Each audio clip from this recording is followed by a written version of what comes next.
Talk Real Estate with Sharon McNamara, sponsored by Boston Connect Real Estate Services. Hi, I'm Sharon McNamara, and you are listening to Talk Real Estate Roundtable. Let me share a little bit about my background before we get started. I am the broker-owner of Boston Connect Real Estate, a boutique real estate firm that is home to over 30 real estate sales and marketing consultants who service home buyers and home sellers throughout Boston, the South Shore, the South Coast, and Cape Cod. Our firm takes pride in assisting our clients in the next chapter of their lives by taking a holistic approach to their real estate endeavors. We believe that every move should be a moving experience. Every week, my real estate team member, Mary Baker, and I, along with the director of Boston Connect Real Estate, Melissa Wallace, provide you with our unique marketing approach to selling homes and share with you our expertise in navigating the home buying process. We like to mix it up sometimes, so not only will you hear our perspective on real estate topics, but you will hear the expert thoughts and opinions of some of our real estate agents at Boston Connect Real Estate and the preferred professionals that we trust. Be part of our roundtable. If you have any questions during the show, please call 781-837-4900. We'd love to talk real estate. Follow us on Facebook, Instagram, and wherever you listen to podcasts at Talk Real Estate Roundtable. If you would like a one-on-one consultation with me and my team or one of the dedicated agents at Boston Connect Real Estate to discuss your real estate needs, you can connect with us at bostonconnect.com or 781-826-8000. Now, sit back, relax, take good notes, and let's talk real estate. And hello to all our South Shore neighbors. You are listening to Talk Real Estate Roundtable. My name is Melissa Wallace, and I'm here in studio with my team member, Mary Baker. Hello. Hi, I'm multitasking over here. Sharon McNamara will be joining us shortly. And we also will have somebody from the WATD News Center. I almost said Traffic Center, but at least it's not doing this. News Center, sort of ringing in here and giving an update on what's going on over in Scituate. So if I get interrupted, it is for we're just on the fly today. But tonight we are going to be talking about are we seeing a slowdown? Oh, Ben, I can hear you.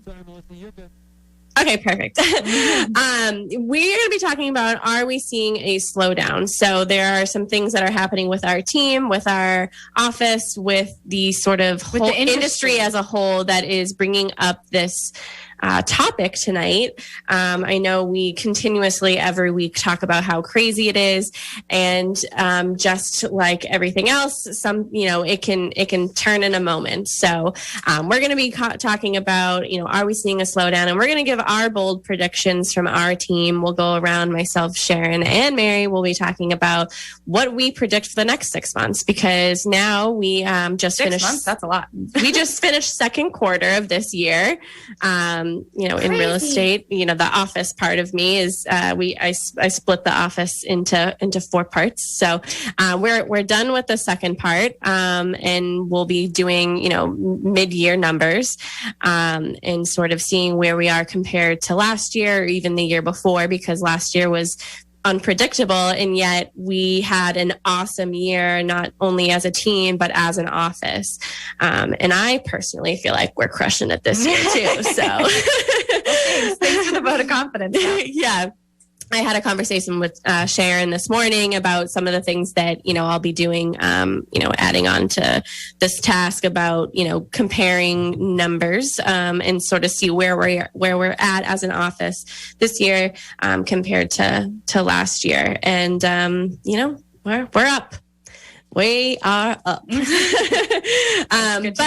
But let's sort of jump into this. I know we're going to be interrupted, so Ben, feel free. Okay, perfect. Well, Ben, take it away.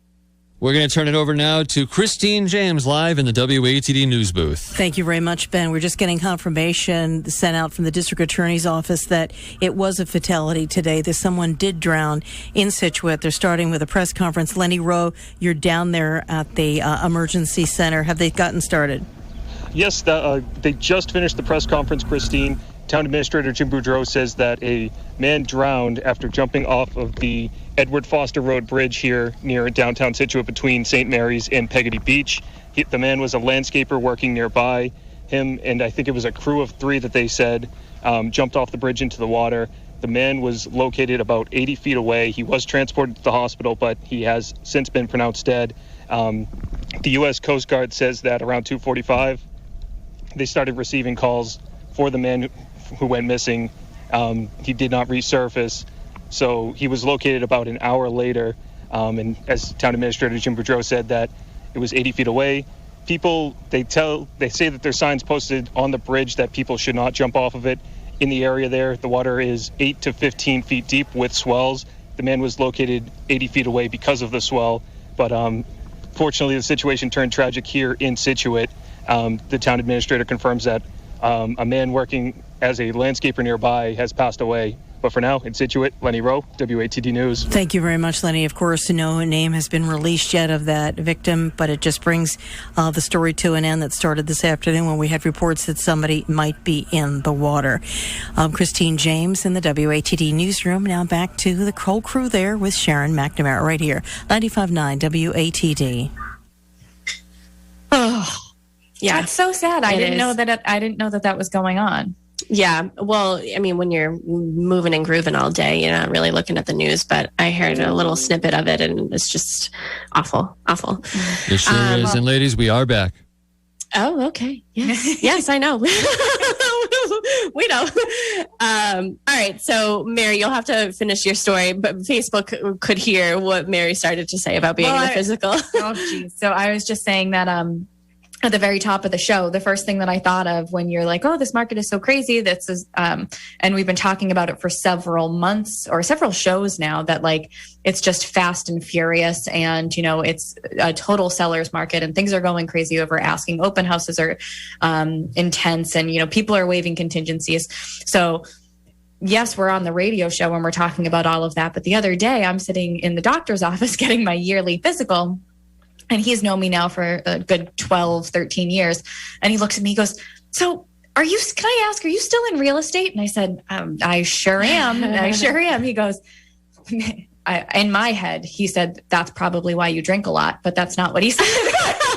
But in all reality, he was like, wow, this market is just nuts. Yeah. Isn't it? And I'm like, it like, that's what the consumer out there. So we're out here saying it, right? You know, and nobody has a better term or a better way to describe this market than like crazy and nuts and like what is going on. I feel like at some point we should do another show about like what does this really mean? Like real estate lingo type of thing. It's like, oh, the market's hot. It was like, what does that really mean? What does it mean to you? What does it mean to people who are in the industry selling their house or whatever? Mm-hmm. That's a good idea. Yeah, I know. I'm full of them. I'm full of them. Full of it. All right. So let's do sort of like a market update. So are we seeing, and this is a great question for you. We'll start off with the buyers because you work primarily with their buyers. I mean, you're a listing agent on the team as well, but let's sort of shift the focus to buyers. I feel like I'm getting tonight. Interviewed right now. I don't know how I know. feel Well, I'm about standing too. And you know what? I don't know if it's good or bad for my feet because they're falling asleep. So what does that say? I should probably get a physical and don't tell me that I need to lose weight.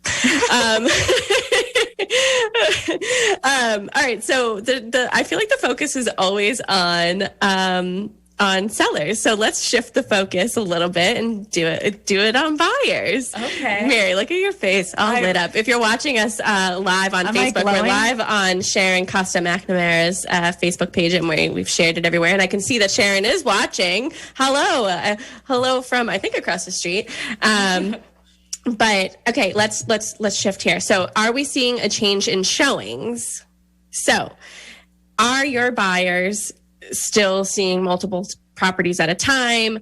What are your buyers doing in regard to scheduling their showings? Are they making time in order to see them? Are they going on the weekends? What's sort of an update with where the buyers are at?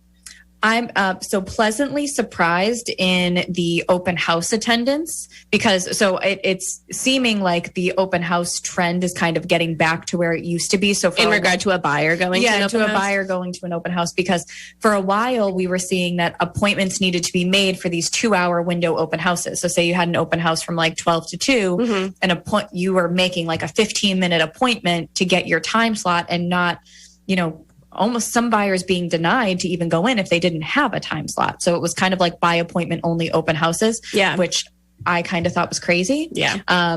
So from that perspective, it's really nice to see that buyers can just attend open houses if they need to, if they want to.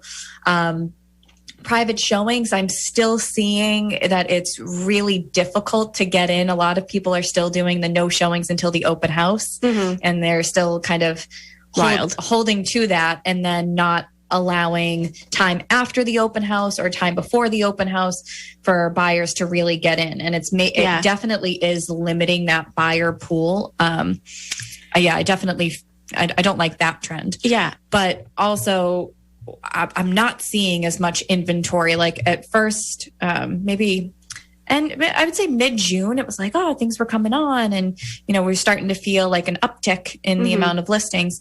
And I think, yes, that's still true. We're still better than we were several months ago. Yeah. But we've slowed down in the grand scheme of things. Ooh, thunder. We've slowed down in the grand scheme of new listings hitting the market. And that also... You just put on 3 last week. No, but it's also the time of year, too. Yeah. So, we would naturally, no matter what, we would be feeling this same kind of slowdown in a normal market. We always tend to see when the kids get out of school, it's 4th of July. 4th of July weekend, people are going on vacation. This feels probably the most normal to me out of the whole year, this time right now. And I'm not going to lie, I kind of like it. Yeah. Every once in a while, you need a sort of a breather. Yeah. So, do you think that your buyers, and I'm jumping ahead, but are your buyers feeling fatigued? I very much so. So one thing that I've noticed over the past couple of weeks is that so the grand scheme, is the market slowing down? Yes, I think it is. I think buyers are out there and kind of just fed up. They're hearing what the industry is saying in general, that now is a very difficult time to buy. They know that we in Massachusetts only have 2 months of really nice weather. So they want to go on vacation. They want to go to the beach. They don't want to spend their weekends getting their heart broken or, just be all consumed over the summer. So a lot of them are kind of saying, we're just going to take the summer off, enjoy it, maybe save up some money, see what the fall brings. And I'm not going to give my bold prediction, but it will go into that. And even what this little slowdown that we're feeling right now has been really good for is actually the buyers out there that have the home sale contingencies. Or home sale contingencies, suitable housing clauses, all of that.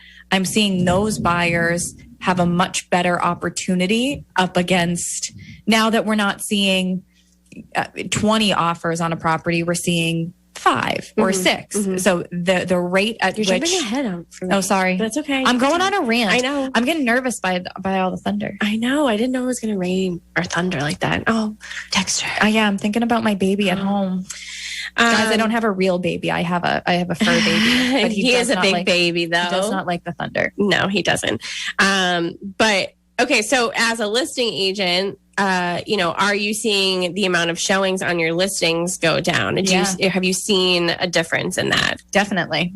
So as you said, we put on 3 new listings just last week. So last Wednesday and Thursday, we put 3 new properties on, 2 in Pembroke, and 1 in Plymouth. And while the 2 in Pembroke are under agreement now, and we did get multiple offers on them and had several showings, the rate at which we had those showings was nowhere near it was several weeks ago. So several weeks ago, the phones would have been ringing off the hook. We wouldn't have even been able to keep up almost. Yeah. It was that fast, furious frenzy. Yeah. This was very manageable. They kind of trickled in, maybe 1 or 2 a day. And it was good because I know at least 2, but are all 3 of them vacant? Yes. Yeah. Yep. So easy to show. Very easy to show. Very easy to show. So it was, the price point, in my opinion, is something that we don't see a lot here in Pembroke. So we had, BB Lane that was listed for $299, Redwood Circle that was listed for $375. That's become a smaller pocket in our area. So I personally anticipated that we would have a lot of traffic, but timing of the year wise, and maybe even demographically, the size of the houses are a little bit smaller. That's what I was going to say. For at least all three of them, they're a very specific market. Very true. Very true. So BB Lane is a 1-bedroom. Yeah. Which is perfect for 1 or 2 people. So that's a very specific demographic. Redwood, it's 2-bedroom ranch. It's a very specific, like, starter home. Yeah, absolutely. And then the 55 and over community, that's a specific demographic, know? So that is a factor as well. So it's also the inventory that's going on the market right now. Yeah. So it's the properties that are vacant because they've either, something has gone on in the lives of the people who own them where it's time to sort of move on and let go of these properties. Or, it's just they've already found somewhere else to live. Yeah, absolutely. So it's good to see the first time or the right size or demographic have opportunities as well. Cause we have been seeing a lot of the 4 to 5 to 6, that middle range, buyer demographic a lot. Yeah. So let's move on to open houses. Are open houses still happening? What are you seeing traffic wise? Yeah, I think open houses are definitely still happening. For a while, we were seeing Saturday, Sunday, 2 to 3 hours Saturday, Sunday. I'm seeing now that we're kind of going into maybe just a Sunday or maybe just a Saturday, only 2 hours. Kind of almost back to kind of how it was, how it was maybe in not even 2020, but 2019 before COVID. You would do usually 1 open house a weekend and take it from there. I have noticed recently that open house attendance is definitely not as strong, but it will depend on the property. Yeah. The property itself. Yeah. I do this spreadsheet for our office every week about, how many people came to your open house.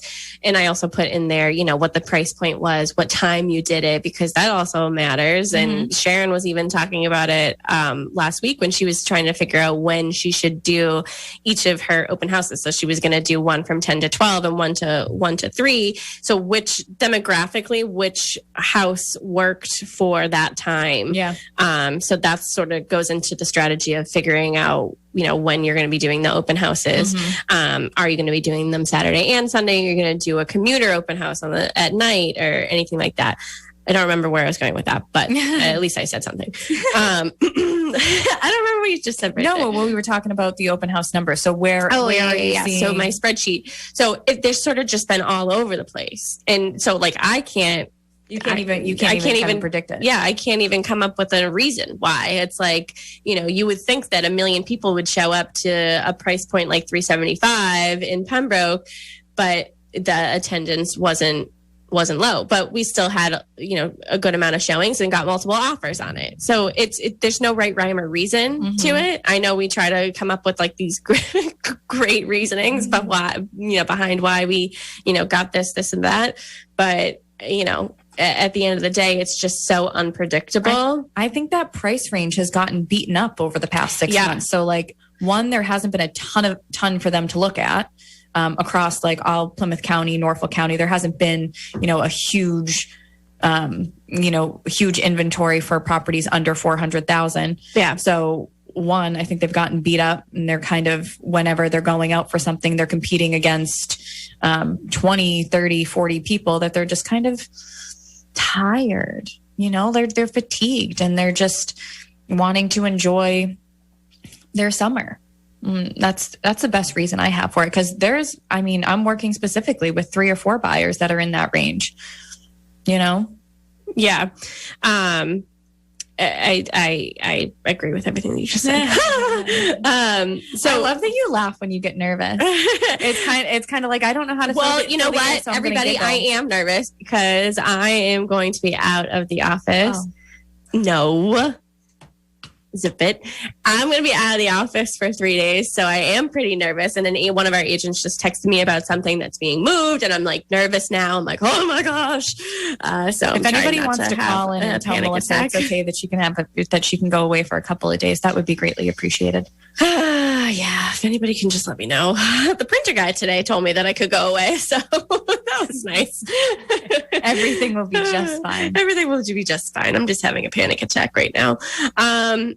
Okay, so we talked about our agents doing open houses both days. I really don't think that it's necessary. Do you think, as a listing agent, are people are buyers attending their open houses with their agents, or are they just going without them? I'm finding more that they're just going, which is fine. Like, truthfully, that's how it was back in 2019. I mean, we didn't matter. It was send your clients. We honor all relationships. Like, we want an opportunity to meet your clients. And if you put in an offer of face to face, of course, we would love the agents to all be able to attend so that they can have eyes on the house when they're putting in offers on these houses. But realistically, it's, the agents who are out there, and probably not most, I'll say most that are not attending the open houses, it's probably because they have an open house that weekend themselves. And they do tend to all kind of fall within the same time frame. But yeah, I did. So I did Franklin Street in Halifax, and I would say out of the 13 groups that we had, only one agent came through. Everybody else were buyers just looking for themselves. And that was perfectly fine. I'm totally cool with that. My aunt must be listening, because she just texted me, the place won't burn down without you. You deserve to go away. So thanks. So now my aunt and the printer guy and everybody here, everybody at the office, everyone has told me to go away. I will go away. I am going away. I'll just have a panic attack until I get there. But yeah, I'm going to Newport for a couple of days. If anybody has any suggestions of what to do, where to go. Why you tell people where you go, then they're going to go find you. Are you Melissa Wallace from Talk Real Estate Roundtable? Oh yeah, I listen to you on the radio. Can I have your autograph? Yeah, so that's great about the open house. So, and I actually talked to my cousin earlier. So I've been showing my cousin a couple condos on the weekends, and mainly because none of the places that I have shown her, they have done open houses. None of them. All condos though, right? Yeah. So actually one did a commuter one on a Friday, and that was it. Like, every other one is just like, nope, just showings, which is totally fine, because I obviously like you want to be able to see it, but it's like, okay, like, but it's such a regular thing for us to do an open house that it is kind of strange. But we used to always say, like, open houses really don't necessarily sell houses, because the buyers who are interested and are out there, they are going to have an agent. They're going to be actively working. They're going to be actively looking. So when your house comes up, they're going to have their agent calling them. Those are the serious ones. So, sometimes by not doing an open house, you eliminate your pool of looky-loos, so to speak, or the ones that aren't quite serious. Yeah. But at the same time, I don't know, I'm a two-prong approach type person. Allow it for private showings and do the open house. Yeah. All right. So let's sort of talk about the inventory then. Have you seen a change in the inventory, what's on the market? So whether it's the amount of new listings, a price change. Have you seen a price change lately? Anything that's come back on market, properties that have gone under agreement, whether it's taken them a long time or it's still pretty quickly? What are you sort of seeing with those? The rate at which new properties are coming on is definitely less over the past probably 2 weeks than it has been previously. And the rate of price adjustments are definitely higher, which is interesting. So Sharon and I were actually having a conversation about this recently, and Mel, you might have even been there. But we were talking about with properties coming on at a higher price point and then seeing that they're taking these price adjustments after a week. We've been talking for weeks now how we're kind of in this limbo area where where houses were selling quite high and were going under agreement quite high, but they hadn't actually sold yet. Agents and sellers were kind of trying to predict where the market was going and what the emotional value for a buyer was going to be so that they could appropriately price the house. And it seems like a lot of sellers or agents might have been overshooting the mark a little bit. And kind of overpricing the house. So the theory that you can't overprice your house still does not exist. That is not a thing. You most certainly can overprice your house. But overpricing and then nobody coming through or them not getting the response that they were looking for over, the first couple of days and taking these adjustments so that they don't miss the market entirely. Yeah. And it's just, it's interesting to see that.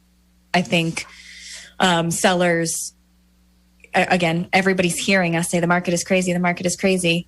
And then sellers are saying, all right, well, maybe I can get, $600,000 for my 2-bedroom ranch, which no, you can't. Yeah. Not yet. Yeah. Maybe one day, but well, it's interesting that you say that because every single condo that I have shown my cousin is still on the market. Yeah. Every single one of them. Well, there's a big difference between single families and condos from a resale standpoint. And especially coming out of COVID, there's a lot of people coming out of condos or townhomes who want outdoor space or want privacy. Yeah. And the single family market is definitely stronger.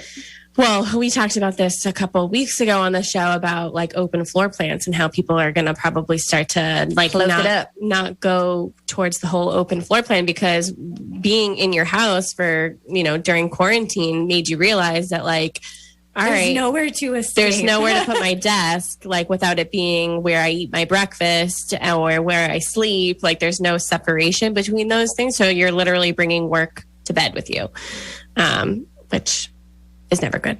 If I ever had my computer or like a desk in my bedroom, like I did during quarantine, I don't know. I don't know if I could handle it. I don't know if I would have been able to do that. Yeah.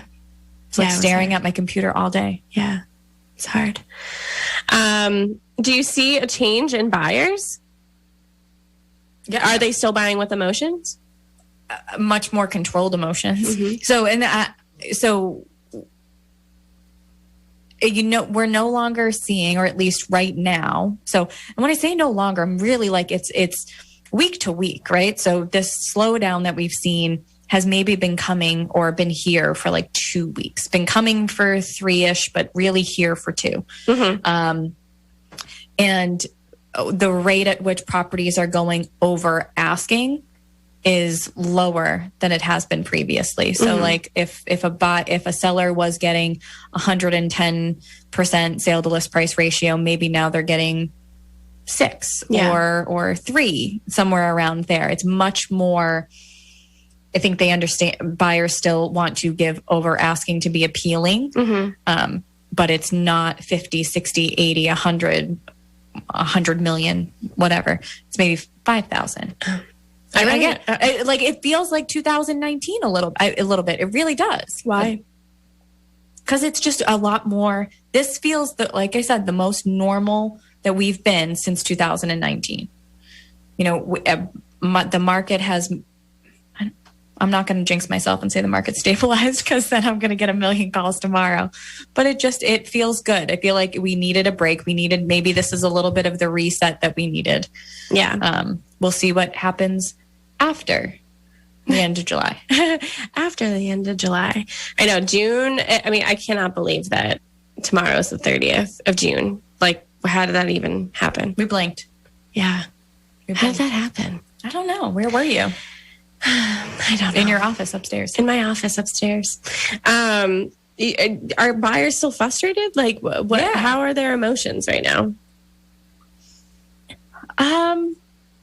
I think the buyers who have been out there and kind of pounding the pavement looking for a long time, they're certainly frustrated. I think a lot of them feel as if nothing is going to come on in their price range or they're not going to be competitive enough. I have buyer clients who have missed out several times and really for no good reason other than, maybe an offer was a little bit higher than theirs or they needed help with closing costs and, the sellers don't end up wanting to do that. We're being high. But it's frustrating being denied time and time again because you're not the most financially stable of the buyers. I mean, your finances at the end of the day will win you an offer every single time. Regardless of price, regardless of where you're, waiving your home inspection, even if you're strong in your financing, it's incredibly appealing. So are you seeing buyers taking a break from house hunting? Yeah, definitely. I mean, 3 of my clients are out on vacation right now. One's in Utah, one's in Arizona, and I think the other one, they might be in Florida. Like they're just kind of, I'm saying it, they're enjoying the summer. They want to get their heads back on straight and kind of just say, okay, maybe this wasn't the right time for me to jump in. And I don't want to be an emotional wreck all summer. I just want to have a good time, and we'll see what the fall is like. Yeah. Maybe it'll slow down. Maybe I'll have a better chance. Hi, Sharon. Hi. I was like watching you. So, we saw. Yeah. And then, I just figured I would come over and say hello before I leave for vacation. I'm only here to say hello. I'm leaving on vacation. I was just actually getting my nails done. So did you go with a new shape? I did, but I don't like it. So we'll just have to wait. I mean, I don't know. I just have to get used to it. But anyways, you guys are doing a great job. Thanks. So I feel like I'm being interviewed. I'm like sitting up very tall, very straight. I'm like, oh, what's going on here? You guys are doing a great job. Thanks. Did you have any WATD listeners calling in tonight? Maybe? No calls, but if you want to call Ben at the studio, it's 781-837-4900, and he'll connect you to us. You can talk about anything that we're talking about. You can ask us any questions. You can wish us goodbye on our little vacations. Or you can, just say hi. Yeah. Just say hi. Melissa's going on vacation too. So yeah, it will be fun. It will. Yeah. You must have missed that part about the whole. She announced she goes, I'm having an anxiety attack. I was like, can anyone call in and tell Melissa that it's going to be just fine? Yeah. Everything's just fine. Thanks, Ben. So both of you now, do you see a change in the offers that you're either receiving or writing? Yeah, I would definitely say it's just more manageable. Like it's not, you have to waive your home inspection, waive your mortgage contingency, give them your firstborn child, name them, after the sellers. That is definitely slowing down and becoming a lot more manageable right now. It's not to say that it won't pick up again, but right now, for all of those buyers who have been out there and kind of, losing out because they might have some terms that aren't great, now is probably the time for you to actually be really, really looking instead of taking the break, because everybody had the same idea. Everybody kind of decided that they were going to step back. So those really competitive offers, I don't think we're seeing as much of anymore, or right now. I feel that way. I did 2 open houses last weekend, and I noticed that, people who liked the house and maybe they were looking at the top of their budget, the response was, I'm not even going to bother putting in an offer just because I know that I'm not going to win. And I was like, well, hold on, because things are changing. So always throw your hat into the ring just to see if, you are the one that gets it accepted. I mean, 2 weeks ago, we accepted an offer with a home sale contingency and the house hadn't even been put on the market yet. So these are things that were quote unquote normal for us to see in the past. It's just because of this craziness and recklessness that was going on that sort of caused that, the emotional bidding. And I think the buyers got beat up. And I do agree with you, Mary. I think that there is buyer fatigue right now, and that they just sort of want to take a break, which means the ones that do have, my hairy leg syndrome, those are the ones to sort of stay in the game, because this is your time to kind of like duke it out. Yeah. I feel like you got to get down in the trenches, and it's the best opportunity that you might have to really grab onto something. Yep. Yeah. We do have a question from Donna Bagney, who is a full-time real estate agent here at Boston Connect Real Estate. She has also been here since day one. She's an OG. Day one. She wants to know, how are you seeing the appraisal prices coming in with the all over bidding pricing going on? So things aren't appraising. But the problem is, that isn't a problem. It is sort of a problem. But when we had all those multiple offers, it didn't matter because their loan to value ratio was so incredibly low that it didn't really matter. I think what we're going to see now, have you talked about bold predictions? I couldn't really hear everything. Yeah. So my bold prediction is that, and we've talked about this around the office, is that all of that emotional bidding that we had, that was emotional value, those are now closing, May and June. Mm-hmm. I'd say more of them in June are closing. And I think now when I'm comping a house to put that house on the market, I'm using that emotional value because it's sold. We can't tell that it didn't appraise. That's where my concern is. It's like, well, this house never appraised at $857. So something that I had heard last week actually is that there's a lot of appraisers out there who are kind of taking that to heart and calling the listing agents of those properties and saying, hey, listen, did you have any issues with appraisals? Like, did this actually comp out? Or did the buyer have to come up with additional funds? Which I think is really responsible from the appraisal standpoint to kind of try and do that research on the back end, because there's really no way of us logging and or relaying that information via our MLS. So without the appraisers kind of policing themselves. Yeah. And which I'm sort of surprised about, because I feel like in MLS, we have so many things that we can enter. Like once the house is sold, I mean, Mary, you talked about it, I think last week, or you talked about it in the office. I mean, we got a warning from MLS because our sale price was so far over the sale price. But I'm surprised that MLS doesn't have something in there where it says what was the appraised value. Do you think people would be honest though? Like, because I was thinking, did it appraise, yes or no? Like everybody's going to say yes, or it would be like a code of ethics thing with the agents. You'd have to, I was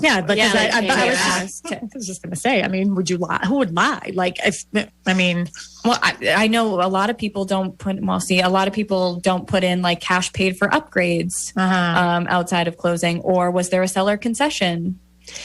Even like with the appraisals, like if something doesn't appraise, but like the buyer comes up with the cash, and keeps the sale price the same as, like, it's still going to be sold as the $50,000 over, So, and that's what I think we're saying too, is that's why, like, think some of these are appraising 100,000 under.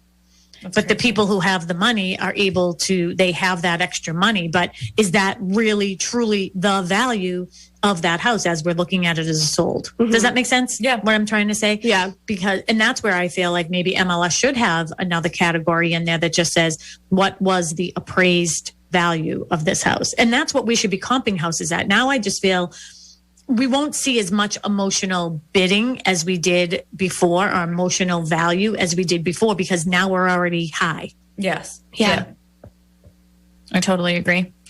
From a buyer's perspective, we had in April, May, we had a couple properties that didn't appraise for their sale price, and buyer and seller were able to work it out and come to a middle term.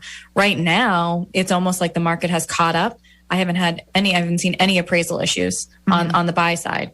So, I mean, the appraisers are meeting even what that emotional value was. But I have to say our offers weren't excessively like crazy over asking. And that's what we're going to see. I don't think we're going to anymore. I think that this emotional value that we're in right now for comping out houses, we won't see much over. We won't see much over, and we won't see many appraisal gaps. Yeah, I agree. Wow, ladies. Great information for everybody. I feel like I'm giving a PSA. Get out there. Yeah. Just keep looking. So are you seeing a difference in the number of offers that you're receiving? Yeah, definitely. Yeah. Absolutely, yeah. And so less, more? Less. Yeah, okay. Definitely less. Are you writing less, Mary? Right now, yeah. Our buyers are, maybe I have 3 that are really, really still kind of pounding the pavement looking, but otherwise they're kind of taking a lull. And we put 2 houses on the market this week, right? 3, was it last 3, week? 3. Last week? Right, okay. So we put 3 houses on the market last week. And I remember saying to you, Mary, at one point, I can tell things are slowing down based on how many showings we're getting. Because we've always been the agents that have allowed showings before the open house, just to give people as much time as they need. It just came a little close. I'm not used to the new boom thing here. I noticed, less showings, less people at the open houses. I mean, you do an open house report every week for our office, right? Yeah, I talked about that.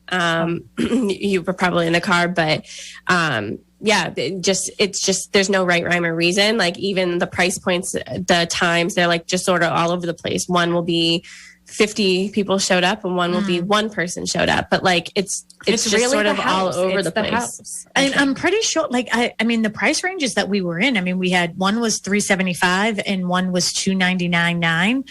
I mean, those price ranges, that just tells me that buyer pool has either given up or the majority of them have found something. No, that's what I was saying earlier. I was like, I feel like they're just, they're beat up. They're kind of tired. They're exhausted. Yeah. They're kind of tired and they're just kind of taking themselves out for a little bit. Yeah. One person told me, I find myself now, this is what Sue Bollinger had given this suggestion last year.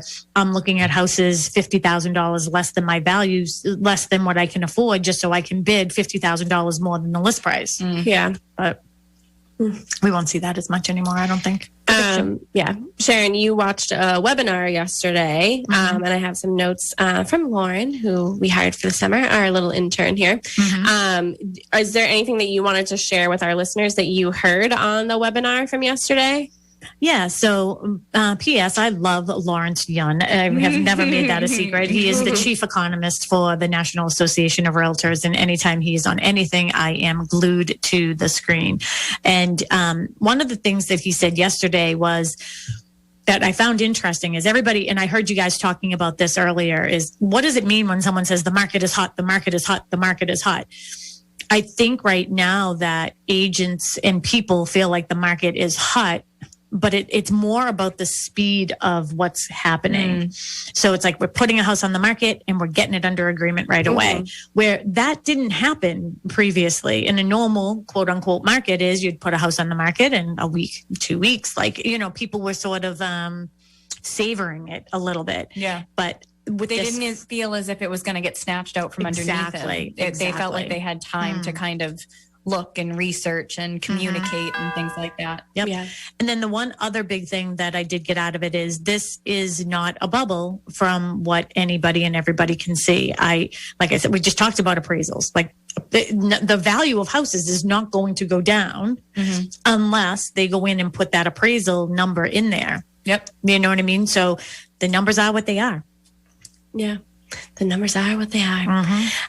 Just a couple other things from it. The webinar yesterday. So the number of realtors there are that was interesting. Has increased.